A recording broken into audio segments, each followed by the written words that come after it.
On va voir ici comment se généralise la méthode de la variation de la constante vue dans le cadre des équations différentielles linéaires scalaires d'ordre 1 aux équations différentielles linéaires d'ordre 1 vectorielles.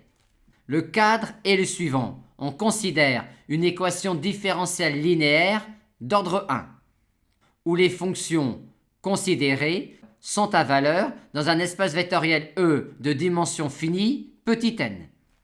Et on note alors x1, x2, xn, un système fondamental des solutions de l'équation homogène associée à cette équation différentielle-là. Premier résultat, on peut alors paramétrer toute fonction i dérivable sur i et à valeur dans E à l'aide des fonctions x1, x2, xn. En effet, étant donné une fonction x dérivable sur i, il existe alors des fonctions scalaires lambda 1, lambda 2, lambda n dérivables sur i, telles que x puisse s'exprimer ainsi à l'aide des fonctions x1, x2, xn.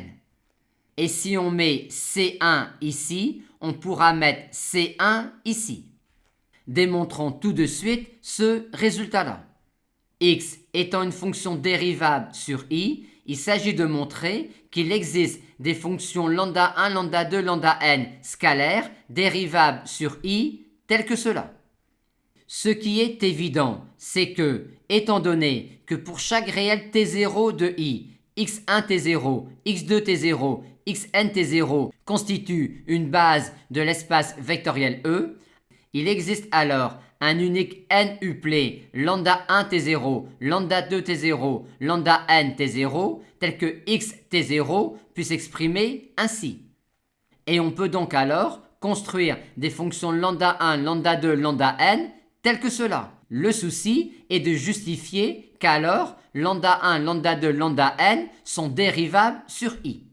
Pour cela, on va fixer une base B de E et on dispose alors pour chaque réel t de i d'une base B de t avec les vecteurs x1t, x2t, xnt.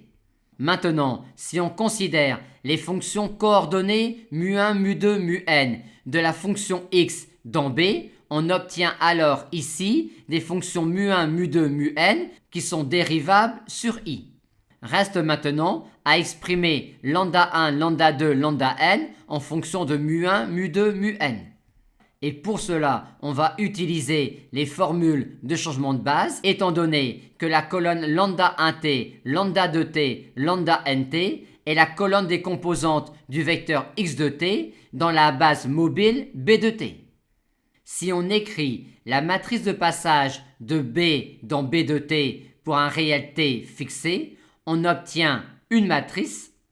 Dans chacune des colonnes sont les colonnes des fonctions coordonnées des fonctions x1, x2, xn dans la base B. Par conséquent, la fonction qui a t associe q de t est de classe C1 sur i. Or, à partir de la colonne des composantes du vecteur x de t dans la base B de t et de la matrice de passage de B dans B de t, on récupère la colonne des composantes du vecteur x de t dans la base B. Et la colonne lambda 1t, lambda 2t, lambda nt s'exprime donc ainsi, soit encore ainsi. Et vu que l'on a dit que les fonctions mu1, mu2, mu-n étaient dérivables sur i, et que la fonction qui a t associe q de t est de classe C1 sur i, on peut alors en déduire que les fonctions lambda 1, lambda 2, lambda n sont bien dérivables sur i.